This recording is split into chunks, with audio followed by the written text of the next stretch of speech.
Hello everyone. Today I am with another topic of business study, that is financial management. See, financial management is a very important topic. It is very important from all the aspects, such as it is very important for intermediate also, and it is very important for bachelors and masters. Moreover, the students who are giving exams like CA, CS, NET, so ये topic उनके लिए भी बहुत important है. Okay, so while watching my video, please pay attention towards the topic. Okay, let's start. What is financial management? So as you can see that financial management is comprised of two words, that is financial and management. So financial is something which is related to money, or finance is something which means money. So, and management is the activity, or it is the process where planning, organizing, staffing, directing and controlling the activities of the organization take place in order to achieve organizational goal.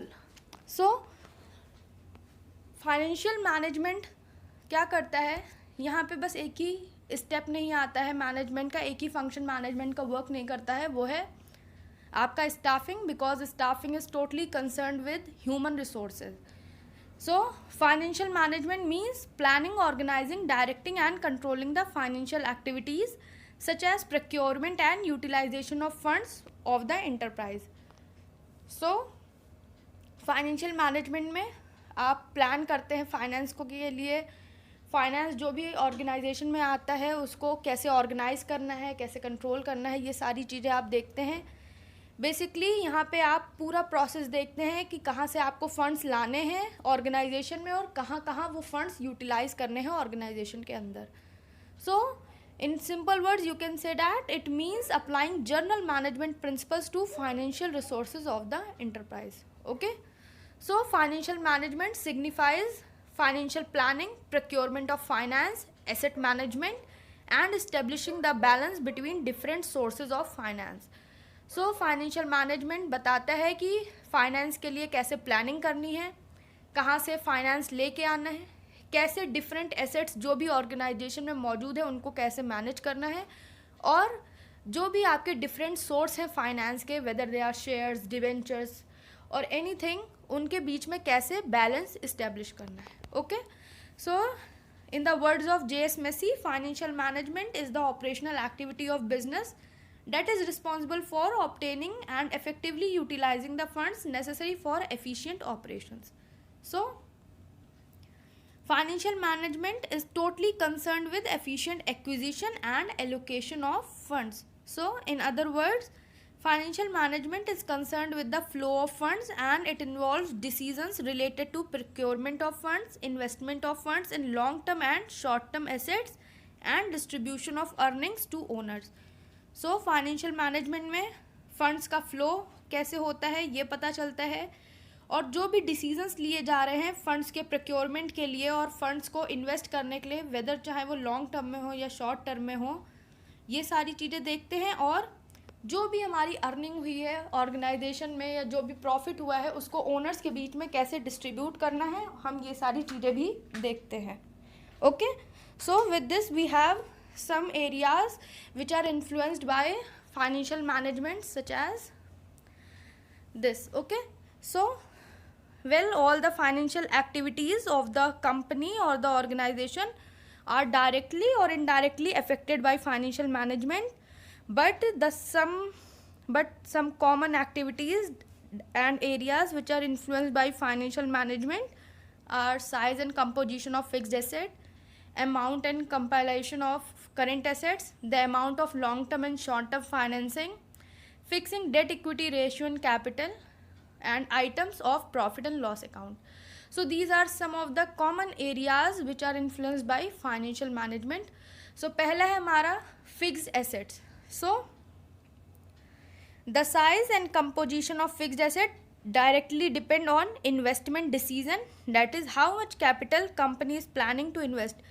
So fixed asset में आप simple देखते हैं कि यहाँ पे आप decision लेते हैं इन्वेस्टमेंट आपको कितना करना है, किस एसेट में करना है.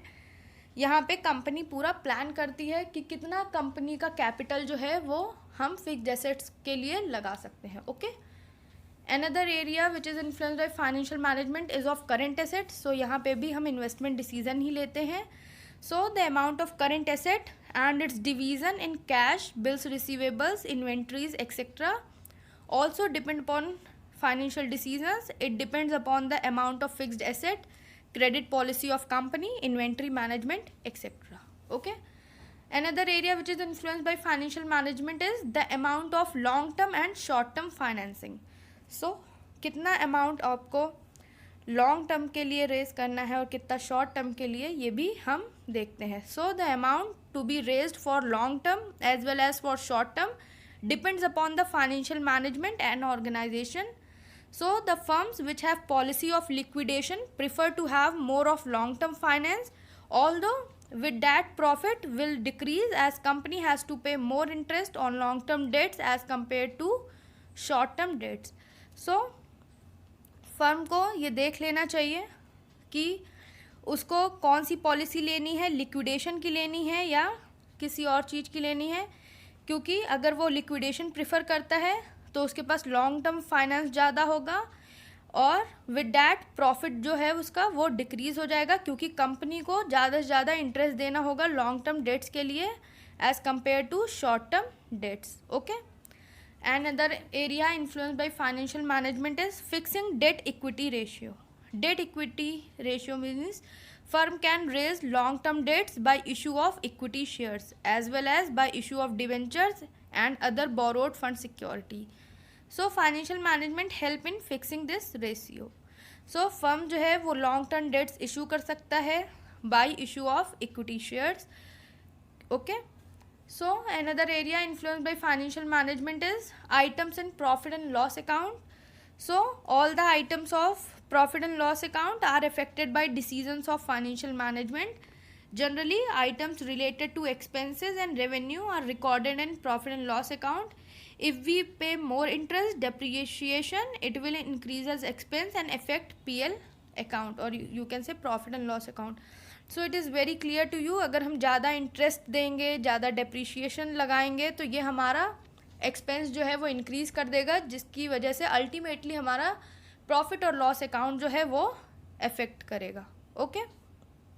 सो now this you already learn the role of financial management in business, and you can say that the success and failure of an organization depend upon the decisions of financial management, and efficient financial management results in the success of business and improves overall health of business organization. Okay. With this we will talk about the objectives of financial management. So financial management के objectives क्या हैं? So financial management के objectives जो हैं वो दो तरीके से डिवाइड किए गए हैं. पहला है आपका प्राइमरी ऑब्जेक्टिव, दूसरा है secondary objective. As primary objectives are the very important objectives of the financial management. So the main and foremost objective of financial management is to maximize the wealth of the equity shareholders, or you can say the first objective is wealth maximization, and it is a very important objective of financial management. And another primary objective is profit maximization. With this we have some secondary objective also, that is proper utilization of fund, estimation of financial requirement, mobilization of funds. So one by one I am going to explain you all the objectives of financial management. Okay. So our first primary objective of financial management is wealth maximization. So wealth means value. So wealth maximisation जो है वो main objective है financial management का. And wealth maximisation means to earn maximum wealth for the shareholders. तो shareholders की आपको value बढ़ानी है, उनकी मैक्सिमम वेल्थ जो है वो आपको इंक्रीज करनी है. सो finance manager will try to give a maximum dividend to the shareholders, and he will also try to increase the market value of the shares. So market value आपकी shares की तभी increase होगी जब आपकी company की performance अच्छी होगी. Okay. So wealth maximization ये कहता है कि शेयर होल्डर्स की वेल्थ को इंक्रीज करो, शेयर होल्डर्स की वैल्यू को इंक्रीज करना है. तो शेयर होल्डर्स की वैल्यू तभी इंक्रीज होगी जब उनके पास जो भी शेयर्स हैं उस पर उन्हें ज़्यादा डिविडेंड मिलेगा और उन शेयर्स की जो वैल्यू है मार्केट वैल्यू वो इंक्रीज होगी, और किसी भी कंपनी के शेयर की मार्केट वैल्यू तभी इंक्रीज होती है जब उस कंपनी की परफॉर्मेंस इंक्रीज होती है, okay, which ultimately comes to profit maximisation. So यहाँ पे दूसरा ऑब्जेक्टिव फाइनेंशियल मैनेजमेंट का है टू अर्न प्रॉफिट। सो वैसे तो हर ही एक बिजनेस का एम होता है कि प्रॉफिट मैक्सिमाइज करना। So a business concern is also functioning mainly for the purpose of earning profit, and profit is the measuring technique to understand the business efficiency of the concern, and the financial manager tries to earn maximum profits for the company in short term and long term. So whether it is short term, whether it is long term, यहाँ पे finance manager को आपके organisation में profit earn करना ही होता है, okay. तो जब ये प्रॉफिट अर्न करेंगे इनकी कंपनी की परफॉर्मेंस इंक्रीज होगी, और जब परफॉर्मेंस इंक्रीज होगी तो उसके साथ आपके जो भी शेयर होल्डर्स हैं उनकी वेल्थ भी मैक्सिमाइज होगी। So these are the primary objectives of finance management, okay. With this we have another objectives of financial management, that is secondary objectives, which includes proper utilization of finance, proper estimation of total financial requirements, and proper mobilization. So our first topic is proper utilization of finance. So the finance manager must make optimum utilization of finance. He must use the finance profitable. So आपके finance का proper utilization हो, ये देखना भी आपके finance manager का ही काम होता है। सो फाइनेंस मैनेजर क्या करता है, वो कोशिश करता है कि ये जो भी फाइनेंस उसने कंपनी में लगाया हो वो प्रॉफिटेबल ही साबित हो, क्योंकि उसने जो भी फाइनेंस लगाया है कंपनी का वो वेस्ट नहीं होना चाहिए, okay.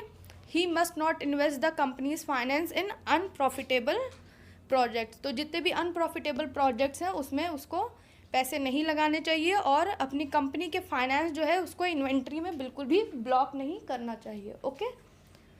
With this we have another secondary objective of financial management is proper estimation of total financial requirement. So जो भी आपको फाइनेंस की रिक्वायरमेंट है, आपकी कंपनी में जो भी फाइनेंस का रिक्वायरमेंट हो उसका कंप्लीट एस्टिमेशन करना चाहिए, प्रॉपर एस्टिमेशन करना चाहिए। सो ये आपके फाइनेंस मैनेजर का काम होता है। तो finance manager must estimate the total financial requirement of the company. He must find out how much finance is required to start and run the company और the business, and he must find out the fixed capital and working capital requirements of the company, okay.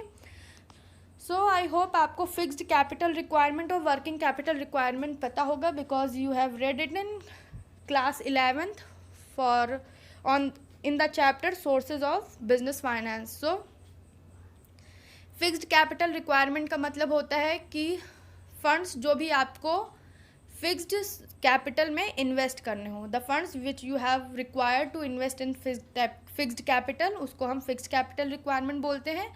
और working capital requirement means the funds which are used और which are required to conduct day to day operations of the business. So इसको हम working capital requirement बोलते हैं, okay. Another secondary objective of financial management is proper mobilisation. Proper mobilisation, so mobilisation का means होता है collection.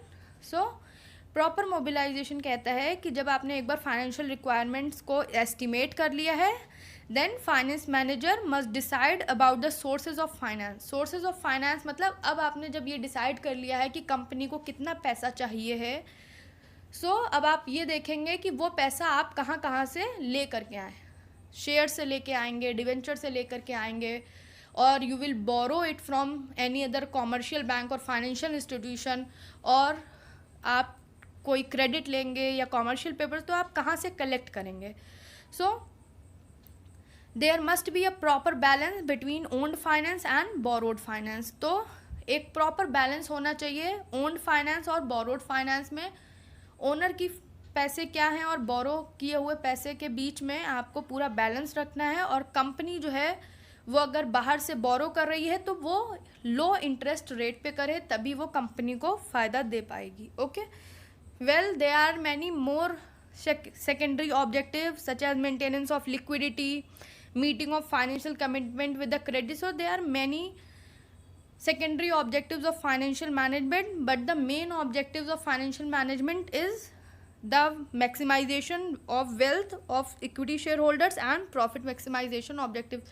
So these are the very main objective of financial management, and these objectives only give rise to another objectives such as proper utilization, proper estimation of total financial requirement, proper mobilization, maintenance of liquidity, meetings of financial requirements with creditors. Okay, so please go through your books, read it from there, and if still you have any doubt regarding this particular topic, please ask your queries to me.